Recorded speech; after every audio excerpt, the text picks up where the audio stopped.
我们可以缓缓地闭上眼睛，把注意力向内在收纳。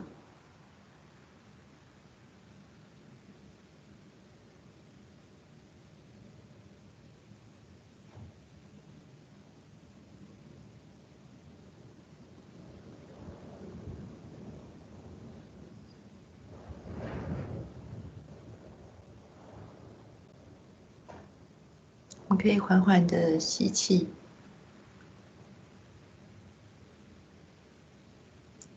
吐气，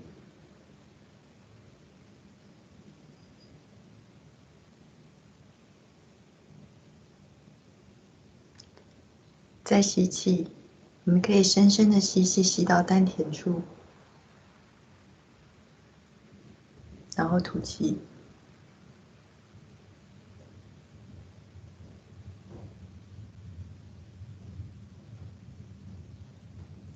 吸气，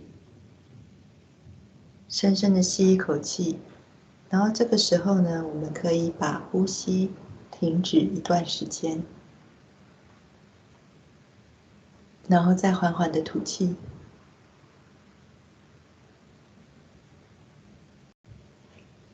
吐气到尽头时，也可以停止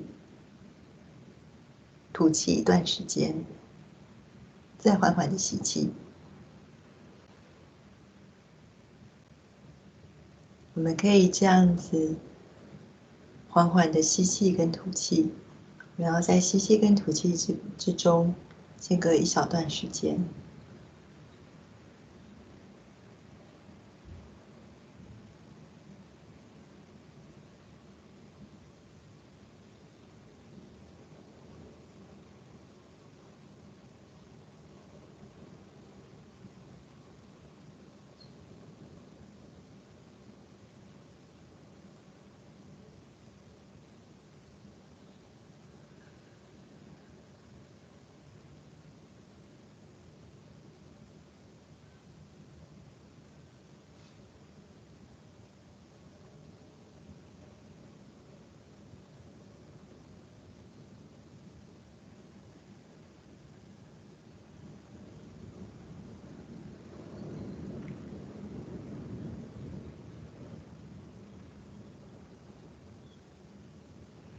我们可以看看我们的肩膀、我们的胸腹和脖子是不是处于紧张的状态。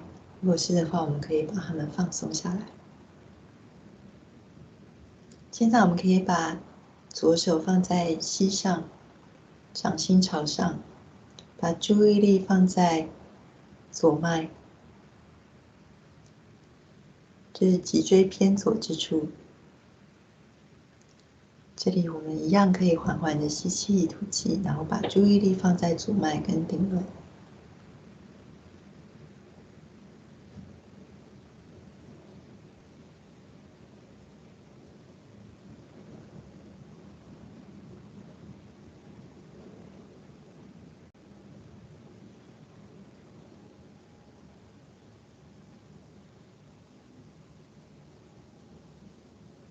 主脉掌管的是一个人的过去、回忆与记忆。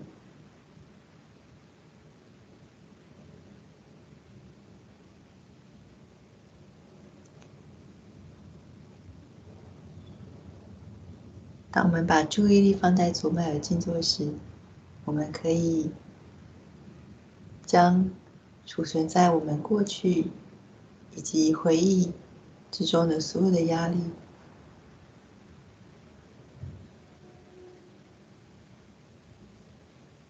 把它们臣服于大地之中。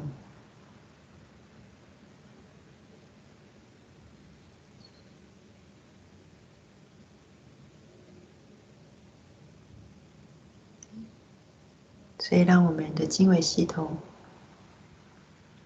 能够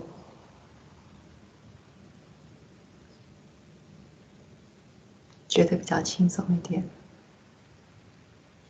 能够不再受过去或回忆所束缚。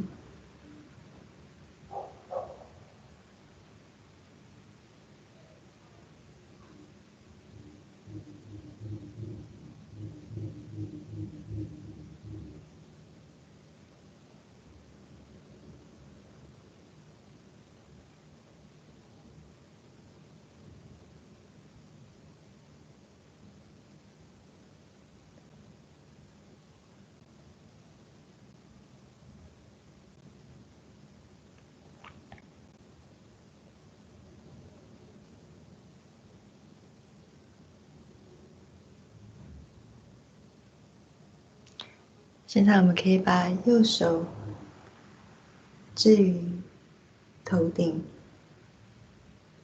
聪门的位置，然后顺时针按摩头顶。我们可以在掌心施加一些力气，所以我们可以缓缓而确实的按摩头顶，顺时针的方向按摩头顶。这里我们可以在心中说昆达里尼，请让我能够身处于静坐的境界，请让我达到无思无虑，请巩固我的自觉。我们可以说个几次。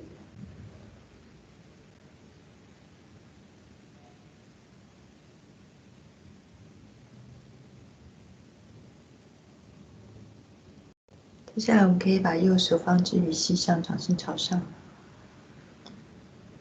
然后把注意力放在头顶刚刚右手放置的位置，然后我们可以静静的坐一会儿。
我们可以缓缓地睁开双眼。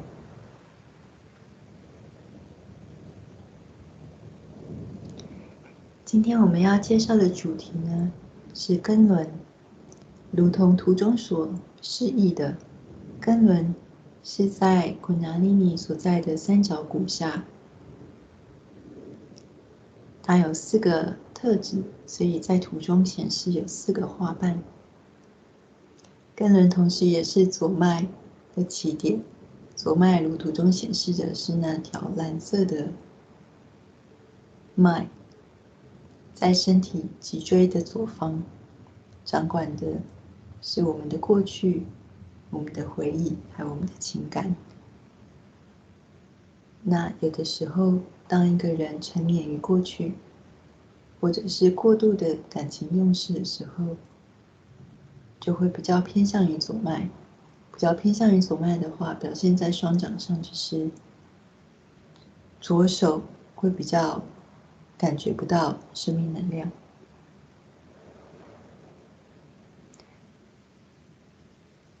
那根轮同时也是我们经纬系统的根基，所以它的健康是非常非常的重要。接下来我们会一起聆听Shri Mataji 关于根轮的讲话，让我们一起来吸收有关于根轮的知识。I bow to all the seekers of truth. The other day, I told you a little bit about the first center called as Muladhara Chakra and Kundalini, which is the residual consciousness in the triangular bone called as sacrum. As I told you that this is the pure desire power. Pure desire power, which has not yet been awakened and is not yet manifested within you, which resides here waiting for a moment to arise and to give you your second birth, your baptism. It makes you appear. It gives you your self-realization. This pure desire is to be one with your spirit. This, unless and until it is fulfilled, those who are seeking will never be satisfied, whatever they may do.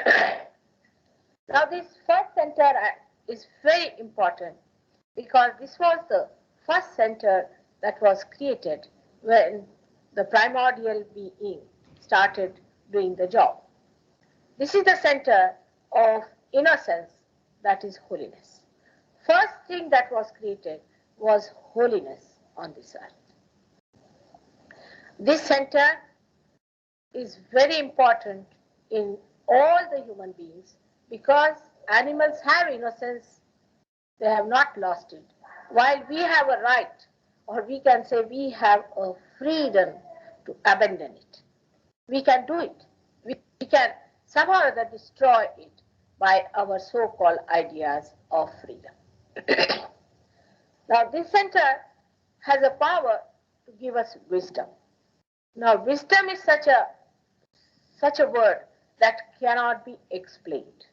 Wisdom is the balance between your understanding of what is good and what is bad, where you really understand what is good for you, for your spirit, is wisdom. And when this center is alive and is not destroyed, then you really know what is wisdom is. For example, the person who has got this center very well developed can tell you whether it is the north or the south. Because the magnetism that is in the Mother Earth, this center is made by the element of Mother Earth. So the magnetism that is in the Mother Earth is there, present in this center.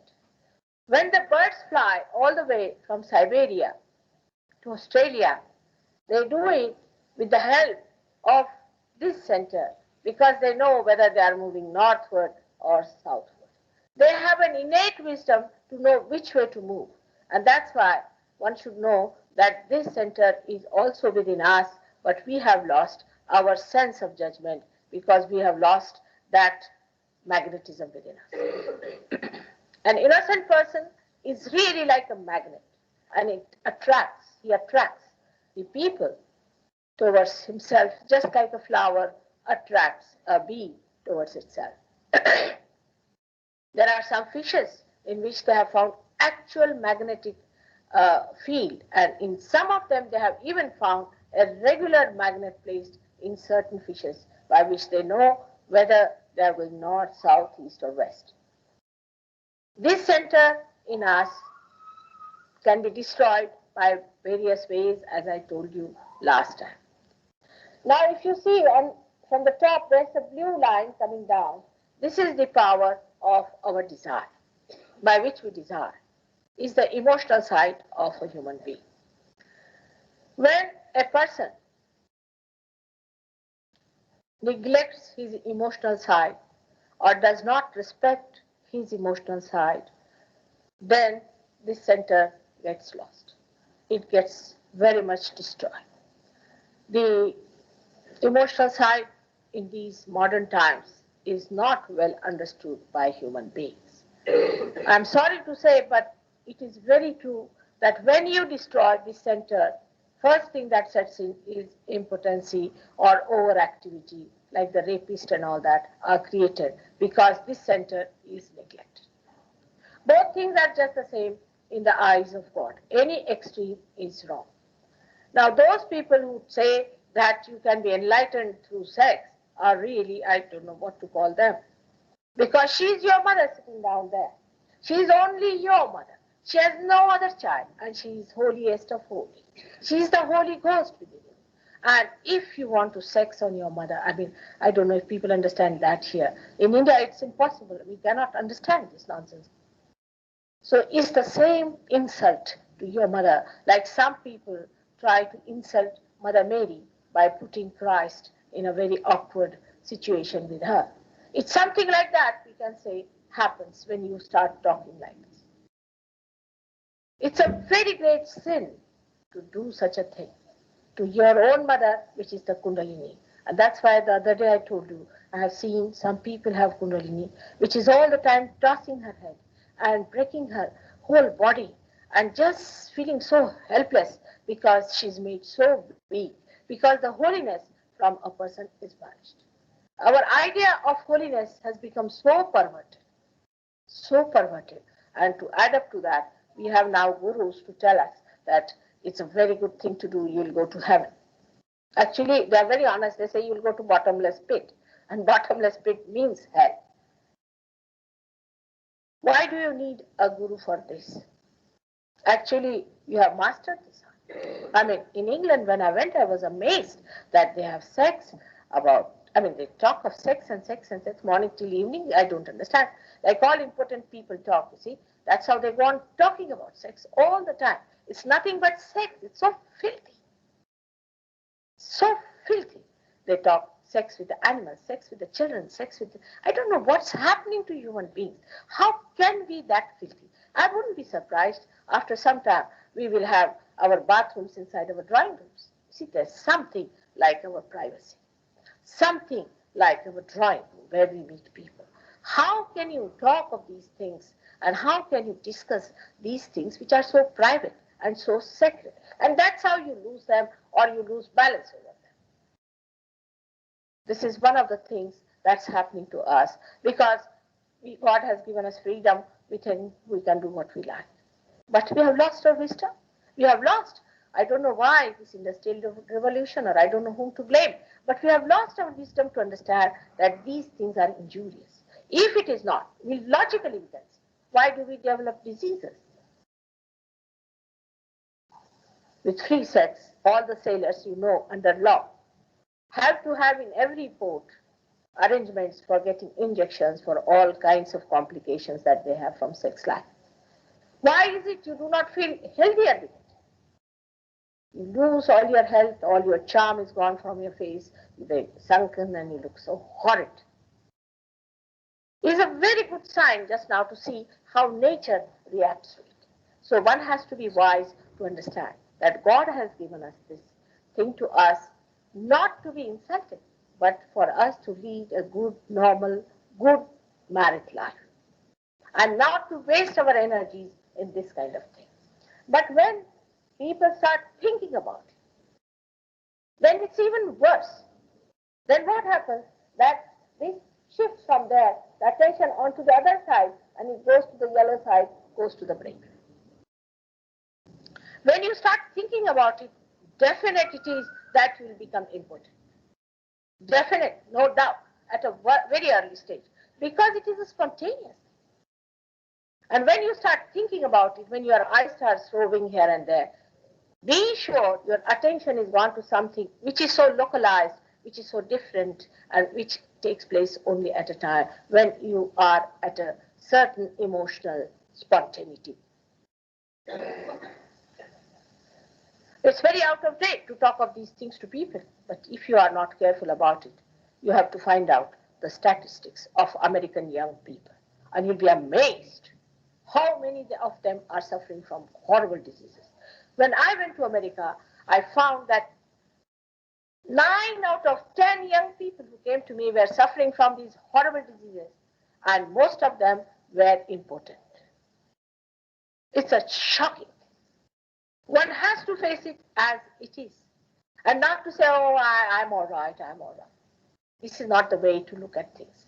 We have to see to the statistics that are being placed before us and to know that there is something wrong about it. And with your wisdom, you have to reach certain conclusions about it. Now, the second center, which I call as the Swadhisthana center, is also a very important center within us. The first center looks after all our excretion. It has got 4 petals. In the same way, in the pelvic plexus, which is manifested by that, which is a gross plexus within us, has also got 4 subplexuses. Now, another one that we have is the Swadhisthana center, which is the second center. Second center has got 6 petals.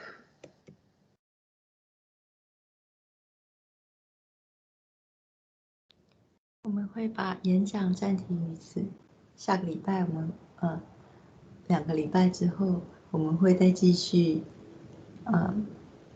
学习关于富人的知识。不过我们现在可以先滋养平衡我们的根轮。我们可以再度的把眼睛闭起，把注意力放在头顶，把双手置于膝上，掌心向上。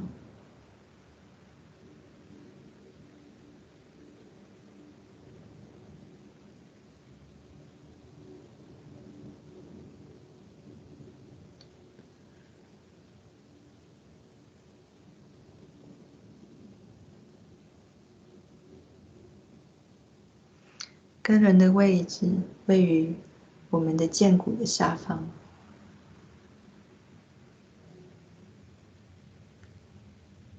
而我们臀部与地面接触，左方是左根轮，右方是右根轮。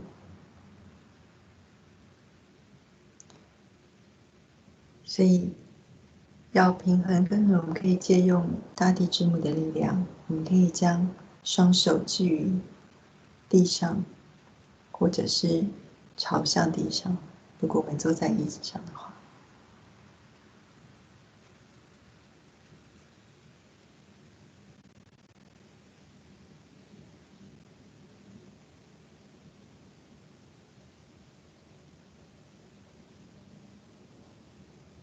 在我们心中，我们可以请求大地之母，请洁净并平衡我们的根轮。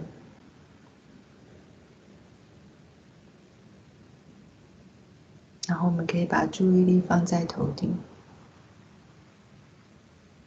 同时我们也可以把注意力放在根轮。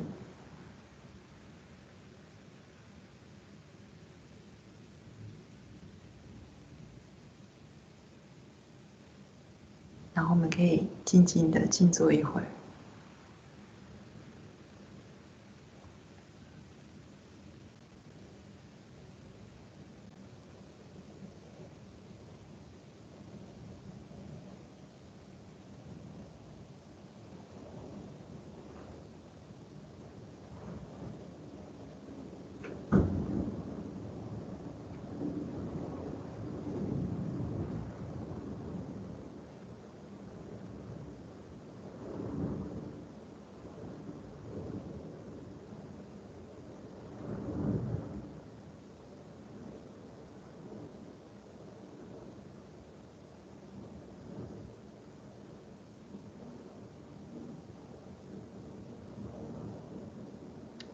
我们可以在心中默默地说着 Shri Mataji，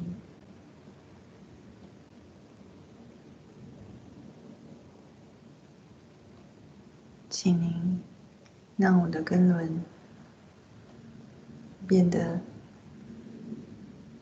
平衡，让根轮的4个特质——纯洁、纯真、智慧与吉祥——能够完全的彰显。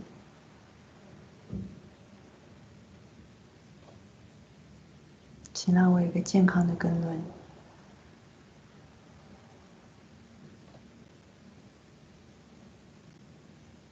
所以我的经纬系统有一个好的根基。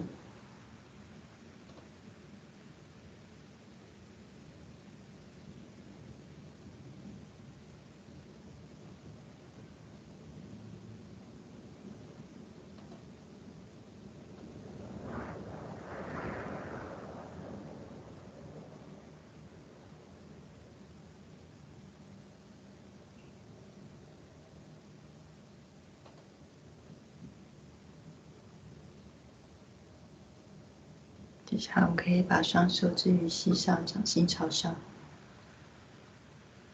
我们可以静坐一会儿。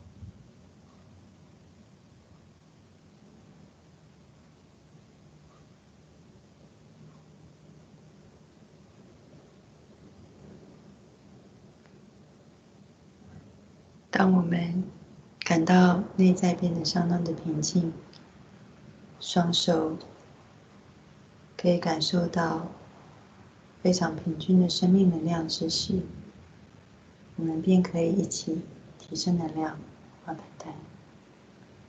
好，让我们的经络系统时时处于这样子平衡的状态。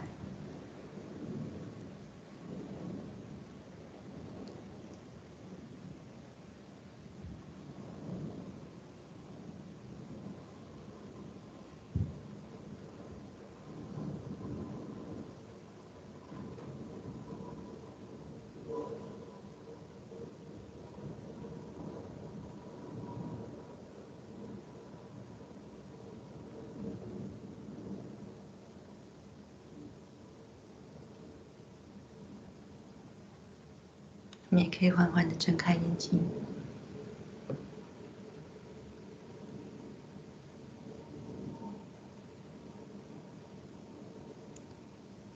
要平衡滋养根轮，最好的方法就是靠着每天的静坐。静坐我们会鼓励大家早晚各静坐1次，早上大概在起床之后，晚上在临睡之前。接近平衡根轮的方法，就是透过大地之母的力量，透过我们将双手置于大地之母之上，或者是朝向大地之母之上。然后在静坐的时候，我们可以把注意力放在顶轮，同时放在根轮。在静坐之时，最重要的是要达到那无思无虑的状态。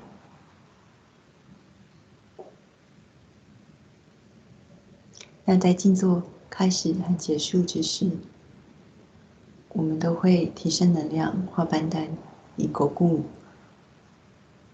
我们的自觉，还有我们平衡的灵性状态。那感谢大家参加这一次的